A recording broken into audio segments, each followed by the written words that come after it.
Le canal du Prince-Régent conserve une largeur à peu près uniforme depuis le port Léopold jusqu'à la baie Adélaïde. Le forward marchait rapidement au milieu des glaçons, plus favorisé que les navires précédents, dont la plupart mirent un grand mois à descendre ce canal, même dans une saison meilleure. Il est vrai que ces navires, sauf le Fox, n'ayant pas la vapeur à leur disposition, subissaient les caprices d'un vent incertain et souvent contraire. L'équipage se montrait généralement enchanté de quitter les régions boréales. Il s'effrayait volontiers des résolutions d'Hatteras, dont la réputation d'audace n'avait rien de rassurant. Hatteras cherchait à profiter de toutes les occasions d'aller en avant, quelles qu'en fussent les conséquences. Et cependant, dans les mers boréales, avancer c'est bien. Mais il faut encore conserver sa position et ne pas se mettre en danger de la perdre.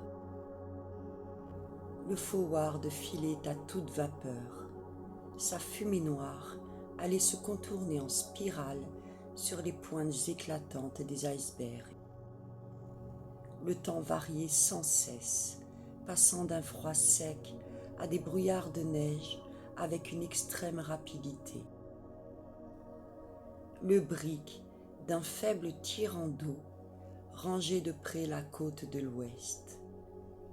Hatteras ne voulait pas manquer l'entrée du détroit de Belleau, car le golfe de Boussia n'a d'autre sortie au sud que le détroit mal connu de la Furie et de l'Éclat. Ce golfe devenait donc une impasse si le détroit de Belleau était manqué ou devenait impraticable. Le soir, le forward fut en vue de la baie d'Elwyn, que l'on reconnut à ses hautes roches perpendiculaires. Le mardi matin, on aperçut la baie bâtie où, le 10 septembre 1851, le prince Albert s'ancra pour un long hivernage. Le docteur, sa lunette aux yeux, observait la côte avec intérêt. De ce point rayonnèrent les expéditions qui établirent la configuration géographique de North Somerset. Le temps était clair et permettait de distinguer les profondes ravines dont la baie est entourée. Le docteur et maître Johnson, seuls peut-être, s'intéressaient à ces contrées désertes. Hatteras, toujours courbé sur ses cartes, causait peu. Sa taciturnité s'accroissait avec la marche du brig vers le sud. Il montait souvent sur la dunette, et là, les bras croisés, l'œil perdu dans l'espace, il demeurait des heures entières à fixer l'horizon. Ses ordres, s'il en donnait, étaient brefs et rudes. Chandon gardait un silence froid, et peu à peu, se retirant en lui-même, il n'eut plus avec Hatteras que les relations exigées par les besoins du service. James Wall restait dévoué à Chandon et modelait sa conduite sur la sienne. Le reste de l'équipage attendait les événements, prêt à en profiter dans son propre intérêt. Il n'y avait plus à bord cette unité de pensée, cette communion d'idées si nécessaire pour l'accomplissement des grandes choses. Hatteras le savait bien. On vit pendant la journée 2 baleines filer rapidement vers le sud. On aperçut également un ours blanc qui fut salué de quelques coups de fusil sans succès apparent. Le capitaine connaissait le prix d'une heure dans ces circonstances et ne permit pas de poursuivre l'animal. Le mercredi matin, l'extrémité du canal du Régent fut dépassée. L'angle de la côte ouest était suivi d'une profonde courbure de la terre. En consultant sa carte, le docteur reconnut la pointe de Somerset House ou pointe Fury. « Voilà, dit-il à son interlocuteur habituel, l'endroit même où se perdit le premier navire anglais envoyé dans ces mers en 1815, pendant le 3e voyage que Paris faisait au pôle. La Furie fut tellement maltraitée par les glaces à son second hivernage que l'équipage dut l'abandonner et revenir en Angleterre sur sa conserve l'éclat. Avantage évident d'avoir un second navire, répondit Johnson. C'est une précaution que les navigateurs polaires ne doivent pas négliger. Mais le capitaine Hatteras n'était pas homme à s'embarrasser d'un compagnon. « Est-ce que vous le trouvez imprudent, Johnson ?» demanda le docteur. « Moi, je ne trouve rien, monsieur Clawbonny. Tenez, voyez sur la côte ces pieux qui soutiennent encore quelques lambeaux d'une tente à demi pourrie. Oui, Johnson, c'est là que Paris débarqua tous les approvisionnements de son navire, et si ma mémoire est fidèle, le toit de la maison qu'il construisit était fait d'un hunier recouvert par les manœuvres courantes de la Furie. Cela a dû bien changer depuis 1825. Mais pas trop, Johnson. En 1829, John Ross trouva la santé et le salut de son équipage dans cette fragile demeure. En 1851, lorsque le prince Albert y envoya une expédition, cette maison subsistait encore. Le capitaine Kennedy la fit réparer il y a 9 ans de cela. Il serait intéressant pour nous de la visiter, mais Hatteras n'est pas d'humeur à s'arrêter. Et il a sans doute raison, monsieur Clawbonny. Si le temps et l'argent en Angleterre, ici c'est le salut, et pour un jour de retard, 1 heure même, on s'expose à compromettre tout un voyage. Laissons-le donc agir à sa guise.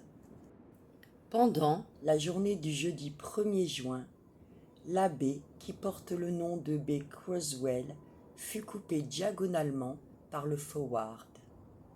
Depuis la pointe de la Furie, la côte s'élevait vers le nord en rochers perpendiculaires de 300 pieds de hauteur. Au sud, elle tendait à s'abaisser. Quelques sommets neigeux présentaient au regard des tables nettement coupées, tandis que les autres, affectant des formes bizarres, projetaient dans la brume leurs pyramides aiguës. Le temps se radoucit pendant cette journée, mais au détriment de sa clarté. On perdit la terre de vue. Le thermomètre remonta à 32 degrés, 0 centigrade. Quelques jolies notes voletaient çà et là, et des troupes d'oies sauvages pointaient vers le nord. L'équipage dut se débarrasser d'une partie de ses vêtements. On sentait l'influence de la saison d'été dans ces contrées arctiques. Vers le soir, le Forward doubla le cap Garry à 1/4 de mille du rivage, par un fond de 10 à 12 brasses, et dès lors il rangea la côte de près jusqu'à la baie Brentford. C'était sous cette latitude que devait se rencontrer le détroit de Bellot, détroit que Sir John Ross ne soupçonna même pas dans son expédition de 1828. Ces cartes, en effet, indiquent une côte non interrompue dont il a noté et nommé les moindres irrégularités avec le plus grand soin.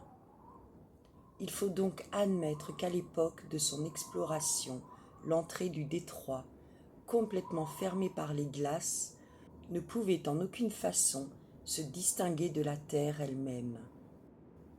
Ce détroit fut réellement découvert par le capitaine Kennedy dans une excursion faite en avril 1852. Il lui donna le nom du lieutenant Bellot, juste tribut, dit-il, aux importants services rendus à notre expédition par l'officier français. Hatteras, en s'approchant de ce détroit, sentit redoubler ses inquiétudes. En effet, le sort de son voyage allait se décider. Jusqu'ici, il avait fait plus que ses prédécesseurs, dont le plus heureux McClintock, qui mit 15 mois à atteindre cette partie des mers polaires. Mais c'était peu, et rien même s'il ne parvenait à franchir le détroit de Bello. Ne pouvant revenir sur ses pas, il se voyait bloqué jusqu'à l'année suivante. Aussi, il ne voulut s'en rapporter qu'à lui-même du soin d'examiner la côte. Il monta dans le nid de pie et il y passa plusieurs heures de la matinée du samedi. L'équipage se rendait parfaitement compte de la situation du navire. Un profond silence régnait à bord. La machine ralentit ses mouvements. Le forward se tint aussi près de la terre que possible. La côte était hérissée de ces glaces que les plus chauds étés ne parviennent pas à dissoudre. Il fallait un œil habile pour démêler une entrée au milieu d'elle. Hatteras comparait ses cartes et la terre. Le soleil s'étant montré un instant vers midi, il fit prendre par Chandon et Wall une observation assez exacte qui lui fut transmise à voix haute. Il y eut là une demi-journée d'anxiété pour tous les esprits. Mais soudain, vers 2 heures, ces paroles retentissantes tombèrent du haut du mât de misaine. « Le cap à l'ouest est forcé de vapeur !» Le brick obéit instantanément. Il tourna sa proue vers le point indiqué. La mer écuma sous les branches de l'hélice et le forward s'élança à toute vitesse entre deux ice streams convulsionnés. Le chemin était trouvé. Hatteras redescendit sur la dunette et l'ice master remonta à son poste. « Eh bien, capitaine, dit le docteur, nous sommes donc enfin entrés dans ce fameux détroit ?»« Oui, répondit Hatteras en baissant la voix, mais ce n'est pas le tout d'y entrer, il faut encore en sortir. » Et sur cette parole, il regagna sa cabine. « Il a raison, se dit le docteur. Nous sommes là comme dans une souricière, sans grand espace pour manœuvrer, et s'il fallait hiverner dans ce détroit... Ah bon, nous ne serions pas les premiers à qui pareille aventure arriverait, et où d'autres se sont tirés d'embarras, nous saurions bien nous tirer d'affaire. » Le docteur ne se trompait pas. C'est à cette place même, dans un petit port abrité, nommé Port Kennedy, par McClintock lui-même, que le Fox hiverna en 1858. Le détroit de Bello, d'1 mille de large, sur 17 milles de long, avec un courant de 6 à 7 nœuds, est encaissé dans des montagnes dont l'altitude est estimée à 1600 pieds. Il sépare North Somerset de la terre Boussia. Les navires, on le comprend, n'y ont pas leur coudée franche. Le forward avançait avec précaution, mais il avançait. Les tempêtes sont fréquentes dans cet espace resserré et le brick n'échappe pas à leur violence habituelle. Par ordre d'Hatteras, les vergues des perroquets et des huniers furent envoyés en bas, les mâts dépassés. Malgré tout, le navire fatigua énormément. Les coups de mer arrivaient par paquets dans les rafales de pluie. La fumée s'enfuyait vers l'est avec une étonnante rapidité. On marchait un peu à l'aventure au milieu des glaces en mouvement. Le baromètre tomba à 29 pouces. Il était difficile de se maintenir sur le pont. Aussi, la plupart des hommes demeuraient dans le poste pour ne pas souffrir inutilement. Hatteras, Johnson, Chandon restèrent sur la dunette en dépit des tourbillons de neige et de pluie, et il faut ajouter le docteur qui, s'étant demandé ce qui lui serait le plus désagréable de faire en ce moment, monta immédiatement sur le pont. On ne pouvait s'entendre et à peine se voir. Aussi garda-t-il pour lui ses réflexions. Hatteras essayait de percer le rideau de brume, car, d'après son estime, il devait se trouver à l'extrémité du détroit vers les 6 heures du soir. Alors toute issue parut fermée. Hatteras fut donc forcé de s'arrêter et s'ancra solidement à un iceberg. Mais il resta en pression toute la nuit. Le temps fut épouvantable. Le forward menaçait à chaque instant de rompre ses chaînes. On pouvait craindre que la montagne, arrachée de sa base sous les violences du vent d'ouest, ne s'en allât à la dérive avec le brick. Les officiers furent constamment sur le qui-vive et dans des appréhensions extrêmes. Aux trombes de neige se joignait une véritable grêle ramassée par l'ouragan sur la surface dégelée des bancs de glace. C'étaient autant des flèches aiguës qui hérissaient l'atmosphère. Le thermomètre marqua 57 degrés, plus 14 degrés centigrades, et le docteur, à son grand étonnement, crut surprendre dans le sud quelques éclairs suivis d'un tonnerre très éloigné. Vers les 5 heures du matin, le temps changea avec une rapidité surprenante. La température retourna subitement au point de congélation. Le vent passa au nord et se calma.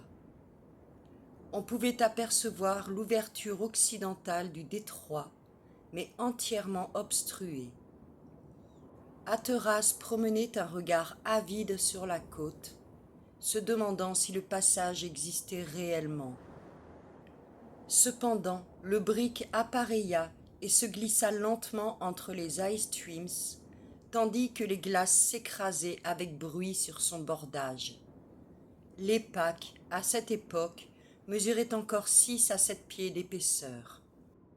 Il fallait éviter leur pression avec soin, car au cas où le navire y eût résisté, il aurait couru le risque d'être soulevé et jeté sur le flanc. À midi, et pour la première fois, on put admirer un magnifique phénomène solaire, un halo avec 2 parélyses. Le docteur l'observa et en prit les dimensions exactes.